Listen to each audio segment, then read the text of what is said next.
नमस्कार दोस्तों, कैसे हैं आप सभी। आशा करता हूँ आप सभी अच्छे होंगे। आज हम मुग़ल काल शासन पर एक नज़र डालेंगे कि मुग़ल काल शासन कैसा था। मुग़ल काल शासन 16वीं से 17वीं शताब्दी तक रहा था। मध्यकाल में किसी भी शासक के लिए भारतीय उपमहाद्वीप जैसे बड़े क्षेत्र पर, जहाँ लोगों एवं संस्कृतियों में इतनी अधिक विविधताएं हो, शासन कर पाना अत्यंत ही कठिन कार्य था। अपने पूर्ववर्तियों के विपरीत मुगलों ने एक साम्राज्य की स्थापना की और वह कार्य पूरा किया जो अब तक केवल छोटी अवधियों के लिए ही संभव जान पड़ता था। 16वीं सदी के उत्तरार्ध से इन्होंने दिल्ली और आगरा से अपने राज्य का विस्तार शुरू किया और 17वीं शताब्दी में लगभग संपूर्ण महाद्वीप पर अधिकार प्राप्त कर लिया। उन्होंने प्रशासन के ढांचे तथा शासन संबंधी जो विचार लागू किए वे उनके राज्य के पतन के बाद भी टिके रहे। यह एक ऐसी राजनीतिक धरोहर थी जिसके प्रभाव से उपमहाद्वीप में अनेक पश्चात आने वाले शासक अपने को अछूता न रख सके। आज भारत के प्रधानमंत्री स्वतंत्रता दिवस पर मुगल शासकों के निवास स्थान दिल्ली के लाल किले की प्राचीर से राष्ट्र को संबोधित करते हैं। मुगल कौन थे? मुगल दो महान शासक वंशों के वंशज थे। माता की ओर से वे मंगोल शासक चंगेज खान, जो चीन और मध्य एशिया के कुछ भागों पर राज करते थे, के उत्तराधिकारी थे। पिता की ओर से वे ईरान, इराक एवं वर्तमान तुर्की के शासक तैमूर, जिसकी मृत्यु 1404 में हुई, के वंशज थे। परंतु मुगल अपने को मुगल या मंगोल कहलवाना पसंद नहीं करते थे। ऐसा इसलिए था क्योंकि चंगेज खान से जुड़ी स्मृतियां सैकड़ों व्यक्तियों के नरसंहार से संबंधित थी। यही स्मृतियां मुगलों के प्रतियोगियों की उच्च बेंगों से भी संबंधित थी। दूसरी तरफ मुगल तैमूर के वंशज होने पर गर्व का अनुभव करते थे, ज़्यादा इसलिए क्योंकि उनके इस महान पूर्वज ने 1398 में दिल्ली पर कब्जा कर लिया था। मुगल सैन्य अभियान। प्रथम मुगल शासक बाबर ने जब 1494 में फरगाना राज्य का उत्तराधिकार प्राप्त किया तो उसकी उम्र केवल 12 वर्ष की थी। मंगोलों की दूसरी शाखा उज़बेकों के आक्रमण के कारण उसे अपनी पैतृक गद्दी छोड़नी पड़ी। अनेक वर्षों तक भटकने के बाद उसने 1504 में काबुल पर कब्जा कर लिया। उसने 1526 में दिल्ली के सुल्तान इब्राहिम लोदी को पानीपत में हराया और दिल्ली और आगरा को अपने कब्जे में कर लिया। 16वीं शताब्दी के युद्धों में तोप और गोलाबारी का पहली बार इस्तेमाल हुआ। बाबर ने इनका पानीपत की पहली लड़ाई में प्रभावी ढंग से प्रयोग किया। उत्तराधिकारी की मुगल परंपराएं। मुगल ज्येष्ठाधिकार का नियम में विश्वास नहीं करते थे, जिसमें बड़े पुत्र अपने पिता के राज्य का उत्तराधिकारी होता था। इसके विपरीत उत्तराधिकारी में वे शाहदायत की मुगल और तैमूर वंशों की प्रथा को अपनाते थे, जिसमें उत्तराधिकारी का विभाजन समस्त पुत्रों में कर दिया जाता था। आपके अनुसार उत्तराधिकार का कौन सा तरीका सही था, ज्येष्ठाधिकार या शाहदायत? मुगलों के अन्य शासकों के साथ संबंध। मुगलों ने उस शासकों के विरुद्ध लगातार अभियान किया जिन्होंने उनकी सत्ता को स्वीकार करने से इनकार कर दिया। जब मुगल शक्तिशाली हो गए तो अन्य कई शासकों ने स्वेच्छा से उनकी सत्ता को स्वीकार कर ली। राजपूत इसका एक अच्छा उदाहरण है। अनेकों ने मुगल घराने में अपनी पुत्रियों के विवाह करके उच्च पद प्राप्त किए, परंतु कईयों ने विरोध भी किया। जहांगीर की मां कछवा की राजकुमारी थी। वह अंबर के राजपूत शासक की पुत्री थी। शाहजहाँ की मां एक राठौड़ राजकुमारी थी। वह मारवाड़ जोधपुर के राजपूत शासक की पुत्री थी।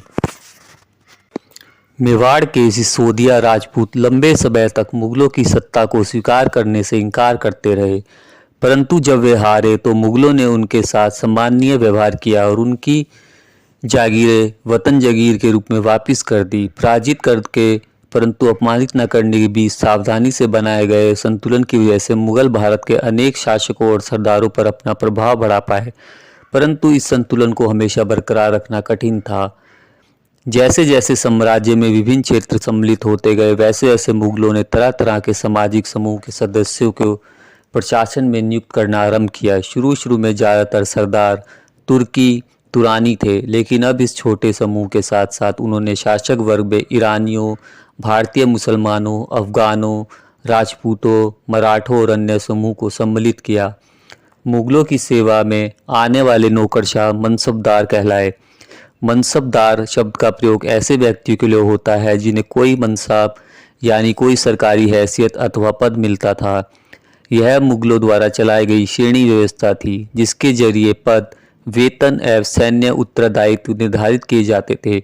पद और वेतन का निर्धारण जात की संख्या पर निर्भर था। जात की संख्या जितनी अधिक होती थी, दरबार में अभिजात की प्रतिष्ठा उतनी ही बढ़ जाती थी और उसका वेतन भी उतना ही अधिक होता था। जो सैन्य उत्तरदायित्व मनसबदारों को सौंपे जाते थे, उन्हीं के अनुसार उन्हें घुड़सवार रखने पड़ते थे। मनसबदार अपने सवारों को निरीक्षण के लिए लाते थे। वह अपने सैनिकों के घोड़ों को दगवाते थे एवं सैनिकों का पंजीकरण करवाते थे। इन कार्यवाहियों के बाद ही उन्हें सैनिकों को वेतन देने के लिए धन मिलता था। मनसबदार अपना वेतन राजस्व एकत्रित करने वाली भूमि के रूप में पाते थे, जिन्हें जागीर कहते थे और जो तकरीबन इक्ताओं के समान थी। परंतु मनसबदार मुक्तियों से भिन्न अपने जागीरों पर नहीं रहते थे और ना ही उन पर प्रशासन करते थे। उनके पास अपनी जागीरों से केवल राजस्व एकत्रित करने का अधिकार था।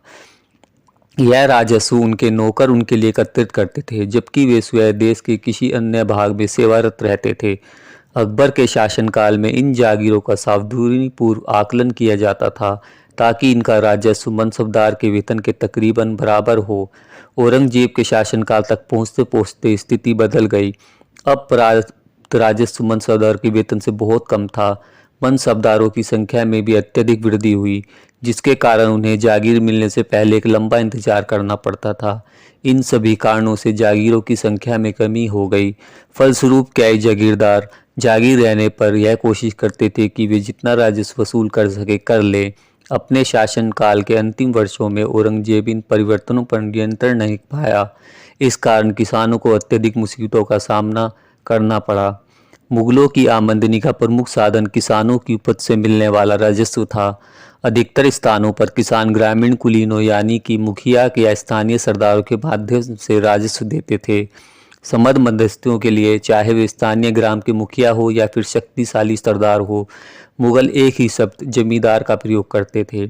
अकबर के राजस्व मंत्री टोडरमल ने 10 साल की काल अवधि के लिए कृषि की पैदावार, कीमतों और कृषि भूमि का सावधानीपूर्वक सर्वेक्षण किया। इन आंकड़ों के आधार पर प्रत्येक फसल पर नकद के रूप में कर राजस्व निश्चित कर दिया गया। प्रत्येक सूबे प्रांत को राजस्व मंडलों में बांटा गया और प्रत्येक की हर फसल के लिए राजस्व दर की अलग सूची बनाई गई। राजस्व प्राप्त करने की इस व्यवस्था को जब्त कहा जाता था।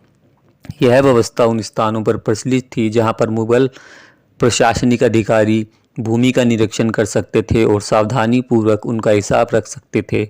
ऐसा निरीक्षण गुजरात और बंगाल जैसे प्रांतों में संभव नहीं हो पाया।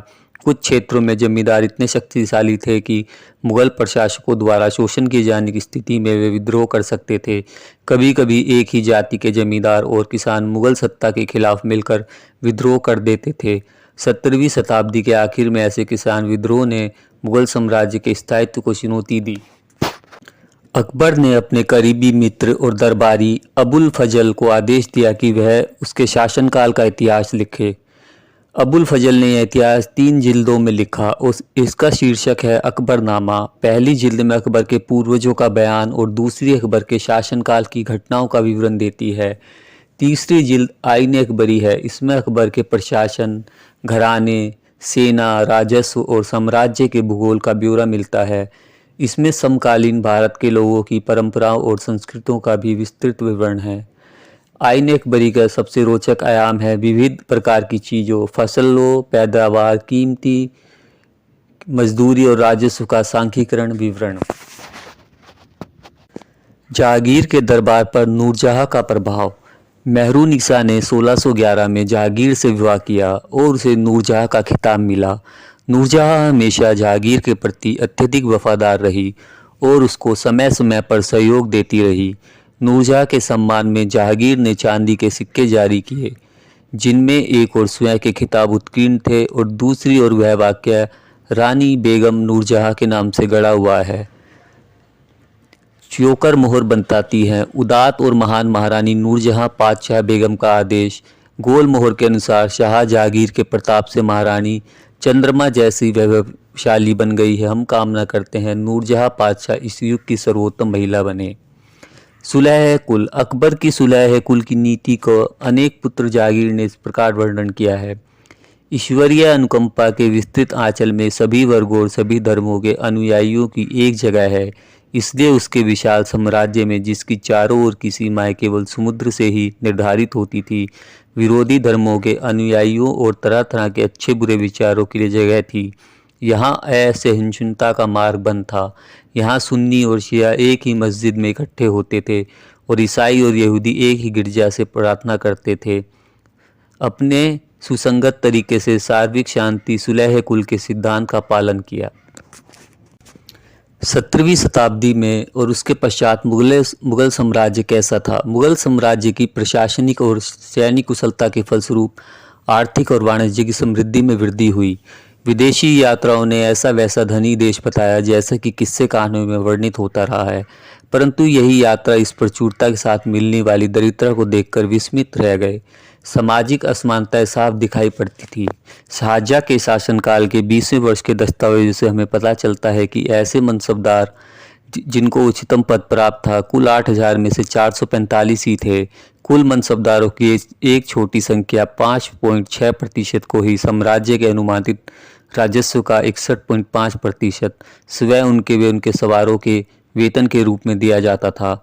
मुगल सम्राट और उनके मनसबदार अपनी आय का बहुत बड़ा भाग वेतन और वस्तु पर लगा देते थे।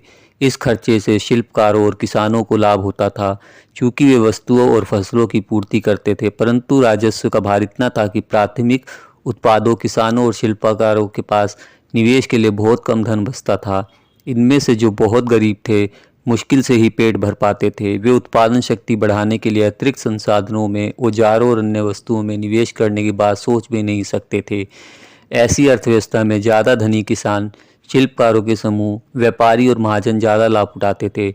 मुगलों के कुलीन वर्ग के हाथों में बहुत धन और संसाधन थे, जिनके कारण 17वीं सदी के अंतिम वर्षों में वे अत्यधिक शक्तिशाली हो गए।